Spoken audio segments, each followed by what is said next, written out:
بسم اللہ الرحمن الرحیم۔ السلام علیکم دوستو، آج ہم پارٹ 2 کے ساتھ آپ کی خدمت میں حاضر ہیں، لیکن کہانی میں آگے بڑھنے سے پہلے آپ تمام دوستوں سے التماس ہے کہ ہمارے چینل ذرا سی آہٹ کو سبسکرائب کر دیجیے اور ساتھ گھنٹی کے بٹن کو دبا دیجیے تاکہ ہماری آنے والی کہانی کا نوٹیفیکیشن آپ کو مل سکے۔ شکریہ۔ اچھا، مجھے اجازت دیں، 8 بجے میں انہیں لینے جاؤں گا۔ ٹھیک ہے، انہوں نے کہا اور پھر وہ مجھے گھر کے بیرونی دروازے تک چھوڑنے آئے۔ میں 8 بجے کے قریب عامل بابا کے پاس پہنچ گیا۔ ان کے پاس کچھ لوگ بیٹھے ہوئے تھے۔ عامل بابا نے مجھ سے کہا، بس میں ذرا انہیں دیکھ لوں پھر چلتے ہیں۔ جی بہتر، میں نے کہا، اور عامل بابا وہاں موجود لوگوں کی طرف متوجہ ہو کے ایک شخص جو ان کے قریب بیٹھا تھا، اس نے اپنا مسئلہ بتانا شروع کیا۔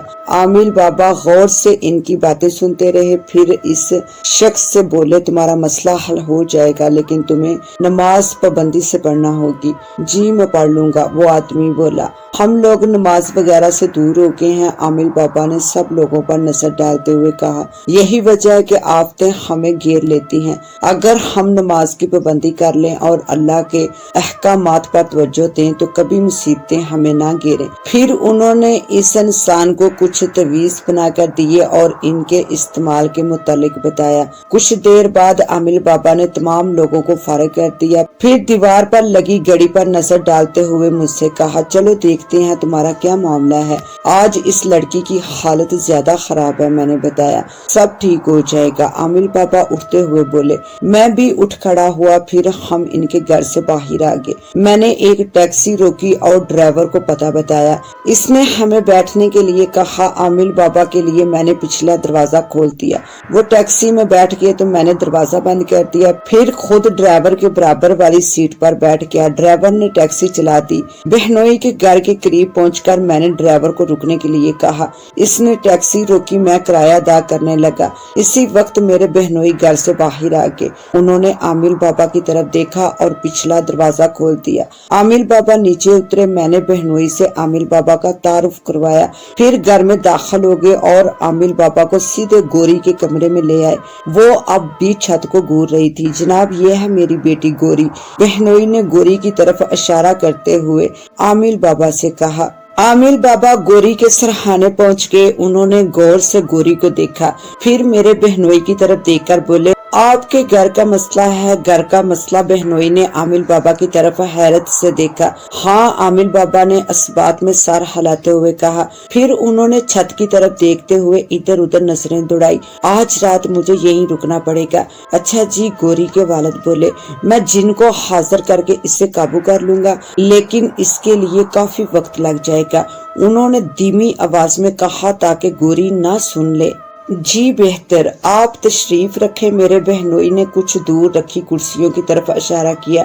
عامل بابا ایک کرسی پر بیٹھ کے، ان کے بیٹھنے کے بعد میرا بہنوئی اور میں بھی بیٹھ کے۔ میرے بہنوئی نے نہایت دھیمی آواز میں پوچھا، میری بچی بچ تو جائے گی نا؟ عامل بابا نے بہنوئی کے شانے پر ہاتھ رکھ کر تسلی بخش انداز میں کہا، آپ بالکل بے فکر رہیں، نہ صرف یہ محفوظ رہے گی بلکہ اس جن کو بھی آج اپنے قبضے میں لے لوں گا۔ اس نے آپ کی بڑی بیٹی کی جان لی ہے، لیکن یہ کیسے ہو گیا؟ میں تو اس گھر میں بہت عرصے سے رہ رہا ہوں، پہلے تو ہمیں کوئی ایسا شک نہیں ہوا، نہ ہی کسی نے بتایا کہ یہاں جن ہے۔ بہنوئی نے عامل کو بتایا، صاف بات یہ ہے کہ سب شیطانی مخلوق ہوتی ہیں، اس کا کوئی مستقل ٹھکانہ نہیں ہوتا، اسے جہاں مناسب جگہ مل جائے یہ وہی اپنا پڑاؤ ڈال دیتی ہیں۔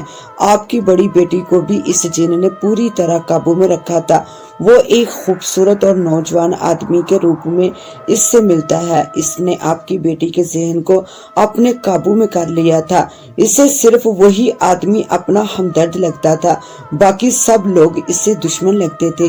عامل بابا نے تفصیل سے بتایا۔ کچھ دیر خاموشی چھائی رہی، پھر میرے بہنوئی اٹھتے ہوئے بولے، آپ لوگ بیٹھے، میں آپ لوگوں کے لیے چائے بنوا کر لاتا ہوں۔ نہیں، اس کی کوئی ضرورت نہیں، عامل بابا بولے۔ نہیں، یہ کیسے ہو سکتا ہے؟ میرے بہنوئی نے کہا اور اٹھ کر کمرے سے باہر نکل گئے۔ ان کے جانے کے بعد میں نے عامل بابا سے پوچھا، ویسے کیا صورتحال ہے جناب؟ اس کی زندگی کو تو کوئی خطرہ نہیں ہے نا؟ معاملہ واقعی خطرناک ہے۔ ایک اور راز کی بات جو میں نے آپ کے بہنوئی کو نہیں بتائی، کہ نہ جانے ان پر اس بات کا کیا اثر ہوگا۔ میں صرف آپ کو ہی یہ بات بتا رہا ہوں۔ دراصل وہ جن آپ کی بانجی کے ساتھ میاں بیوی کی طرح رہ رہا ہے، تبھی اس کی یہ حالت ہے۔ بڑی لڑکی کے ساتھ بھی وہ یہی سلوک کیا کرتا تھا۔ اگر اس کے آپ کی بانجی پر صرف اثرات مرتب ہوتے تو تب بھی وہ بچ جاتی، لیکن میاں بیوی کی طرح رہنے سے معاملہ خراب ہو گیا اور وہ جان سے چلی گئی۔ عامل بابا نہایت دھیمی سرگوشی میں بولے، اوہو، میں تو حیران رہ گیا۔ مقابلہ بہت سخت ہوگا، وہ جن بے حد خطرناک ہے۔ اس بات کا امکان ہے کہ وہ گوری کو نقصان پہنچا دے، لیکن مجھے امید ہے کہ میں اس پر قابو پا لوں گا۔ مجھے اپنی جان داؤ پر لگانی ہوگی۔ عامل بابا نے تفصیل بتائی۔ اتنے میں میرے بہنوئی چائے لے کر آ گئے۔ انہوں نے چائے ہمیں دی اور خود کرسی پر بیٹھ گئے۔ پھر عامل بابا نے جن بتوں کے حوالے سے بات چیت شروع کر دی، ساتھ ساتھ وہ ایسی باتیں بھی کرتے جا رہے تھے وہ ہمارے لیے تسلی بخش ہوں۔ کچھ دیر بعد میرے بہنوئی نے کہا، حضرت یہ بتائیے کہ کھانے میں کیا پسند کریں گے؟ میں کھانا کھا کر آیا ہوں، عامل بابا نے کہا۔ ارے جناب، کچھ تو ہمیں بھی خدمت کا موقع دے، میرے بہنوئی نے کہا۔ دل چھوٹا نہ کریں، اگر میں نے کھانا نہ کھایا ہوتا تو میں آپ سے کھانے کا ضرور کہہ دیتا، عامل بابا نے کہا۔ 11:15 بجے تک ہم لوگ مختلف موضوع پر بات کرتے رہے۔ عامل بابا نے کہا، اچھا اب میں عمل شروع کرتا ہوں، آپ لوگ خاموش رہیے گا، درمیان میں کوئی سوال مت کیجیے گا۔ یہ کہہ کر عامل بابا نے دروازہ بند کرنے کا حکم دیا اور کہا کہ کھڑکی کھول دو۔ کھڑکی کھول دی گئی اور دروازہ بند کر دیا گیا۔ عامل بابا نے سب سے پہلے پورے کمرے کے گرد حصار کھینچا، اس کے بعد کرسی اٹھا کر گوری کے بستر کے قریب رکھ دی اور اس پر بیٹھ گئے۔ میں اور بہنوئی صاحب خاموشی سے اپنی جگہ بیٹھے عامل بابا کو دیکھ رہے تھے، جو کہ اس وقت کرسی پر بیٹھ کر آنکھیں بند کیے منہ ہی منہ میں کچھ پڑھنے میں مصروف تھے۔ کچھ دیر بعد انہوں نے آنکھیں کھولی اور ادھر ادھر دیکھا، پھر دوبارہ آنکھیں بند کی اور پڑھنے میں مصروف ہو گئے۔ اچانک ان کے جسم کو جھٹکے لگنے شروع ہو گئے، لیکن انہوں نے پڑھنا بند نہ کیا۔ ان کے پورے جسم پر لرزہ طاری ہو گیا، مگر وہ مسلسل دہراتے رہے۔ 5 منٹ بعد آہستہ آہستہ ان کی حالت پرسکون ہوتی چلی گئی، مگر ان کے چہرے پر غصے کے تاثرات بیدار ہو چکے تھے۔ اب وہ سر کو غصے سے اس طرح جنبش دے رہے تھے جیسے کسی کو بلا رہے ہوں اور وہ نہ آ رہا ہو۔ آخر کار چند لمحوں بعد ہی کمرے میں کھڑکی کے راستے ہلکا ہلکا دھواں داخل ہونا شروع ہوا اور اس دھوئیں نے گوری کے بستر کو اپنے اندر چھپا لیا۔ کچھ دیر بعد دھواں ہٹا تو گوری بستر پر اٹھ کر بیٹھی ہوئی تھی۔ اس کی آنکھیں انگارے کی طرح سرخ تھی، وہ بری طرح کانپ رہی تھی اور نہایت غصے سے عامل بابا کو دیکھ رہی تھی۔ عامل بابا نے مجھے کھڑکی بند کرنے کا اشارہ کیا۔ بتا کون ہے تو اور کیوں اس بچی کی جان کو عذاب میں ڈالا ہوا ہے؟ بتا، عامل بابا نے غصے سے کہا۔ کیوں بتاؤں؟ یہی کافی سمجھ کے تیرے بلانے سے میں آ گیا ہوں۔ گوری کے منہ سے دہاڑ کی طرح آواز بلند ہوئی۔ میں پوچھتا ہوں بتا، ورنہ وہ حشر کروں گا کہ تیری پوری نسل یاد رکھے گی۔ عامل بابا نے بھی ویسی ہی دہاڑ کے عالم میں جواب دیا، نہیں بتاؤں گا۔ گوری کے منہ سے ویسی ہی مردانہ غصے سے بھری آواز بلند ہوئی۔ عامل بابا نے کچھ پڑھ کر گوری پر پھونک ماری اور دوسرے لمحے گوری بے آب ماہی کی طرح تڑپنے لگی۔ اس کے منہ سے چنگیاڑے بلند ہونے لگی۔ تڑپتے وہ بستر سے گر گئی اور زمین پر عامل بابا کے سامنے گر کر تڑپنے لگی۔ اس کی چیخوں سے کمرے میں ایک طوفان برپا تھا۔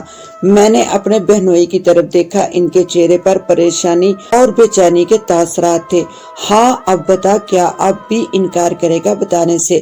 عامل بابا بولے، بند کرو بتاتا ہوں۔ گوری کے منہ سے خوفناک آواز بلند ہوئی۔ عامل بابا نے کچھ پڑھ کر دوبارہ گوری پر پھونکا اور اگلے ہی لمحے وہ پرسکون ہو گئی۔ اب وہ فرش پر پڑی ہانپ رہی تھی۔ بتا کون ہے تو؟ عامل بابا دوبارہ بولے۔ میں جنات میں سے ہوں اور میرا نام ارونا ہے۔ ایک دن میں یہاں سے گزر رہا تھا،